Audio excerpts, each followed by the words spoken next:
In this video, we're going to go over an alternative method to using decimals to finding the percentage of a number. We're going to use proportions. This is a method that is often used by a lot of teachers. I actually prefer using decimals, which again, I showed in a different video, but I'm going to show you this with proportions. It's equally cool. Let's check it out. The overall idea is this. If you're tasked with finding the percent of a number, in this case 25% of 44, we set up a simple proportion each and every time. We're going to use it as a template. This proportion is the percent out of 100 is equal to the part out of the whole. So I'm going to write that out here. So the percent out of 100 is equal to the part out of the whole.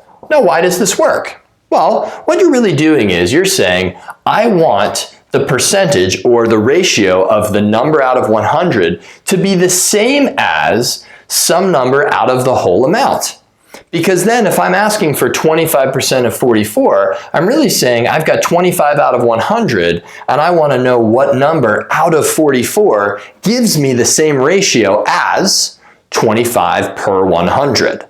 That's why it works. So let's go ahead and use this process. It's a lot longer than actually doing this with the decimal process, but it works. So let's do it. So we've got the percentage, which is 25. So you have 25 out of 100. That is equal to the part. We don't know what the part out of 44 is. So the 25% out of 44, well, 44 is the whole that we're taking the chunk out of, the piece of, that we're taking the percent on, however you want to put it. So we're going to just call that x. We don't know what it is. Now, to solve this out, we simply cross multiply. Now, before I cross multiply, I'm going to note that we can simplify that left-hand side to 1/4. The GCF of 25 and 100 reduces that down to 1/4, dividing numerator and denominator by 25. That makes this cross multiplication much more palatable, meaning it's a little easier to chew on mathematically. So I'm going to cross multiply. 44 times 1 is much nicer than 44 times 25. And 4 times x. That's what we get right there. So I guess I'll put the circle there too. Why not be consistent? Then we get 44 divided by 4. So I'm going to put that work up here. Divide both sides by 4. Right here and right here. And I get x is equal to 11. So that's not a percentage, that is the number that is 25% of 44. And 11 out of 44 is 1/4 or 25%.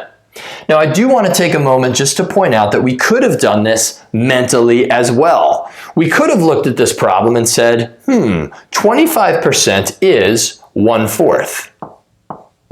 And 1/4 of 44 means we multiply by 44. I've gone over why multiplication with the word of is a direct translation several times now, so hopefully we've got that down. 1/4 of 44, put that over 1. 4 goes into 44 11 times. And so we're left with just 11. So that's a different way of doing the problem and a little more direct. So I think it's worth your while to memorize percentages and their easy translations and decimals as well. So 25% or 0.25 is 1/4. 0.5 or 50% is 1/2. 0.75 or 75% is 3/4. You could do 0.1 is 1/10. There's a lot of them that you can memorize. 1/5 is 0.2. It's up to you how much you want to memorize them as percents and decimals, but it can lead to shorter problems down the road. Your call. All right, if you're good after that example, no need to keep watching. But if you're not great, or you're like, you know what, let's check out one more. Here we go. I'll show you another usage of a proportion. So this problem right here, it says find 82% of 140. So to do that, I'm going to look at this problem and say, cool, I'm going to do percent of 100 is equal to some number, right, out of, and you know what, I'm not going to put x yet. I'm going to say some part out of the whole. Awesome. So the percentage that we're given here is 82%. So I want 82 out of 100 to be equivalent to the part out of the whole, which the part we don't know. It's some number out of 140, and the whole is 140. Okay, so now from here, I am very simply just going to cross multiply and solve. So Cross multiply here. 82 times 140 is 11,480. And you better believe I put that one in the calculator before. And then 100 times x is equal to 100x. We divide both sides by 100. Once I do that, dividing by 100 is not so bad, right? We can move our decimal place once, twice to the left. So we're going to get 100, or use a calculator, 114.8 is equal to x.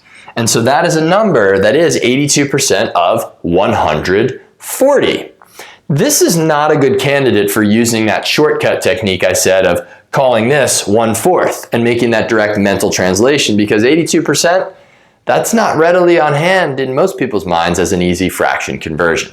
So just another alternative of how to find percentages of a number. You can use proportions, decimals, or a little bit of mental math. It's so worth the practice. This is something that I use almost every single day in normal real life calculations.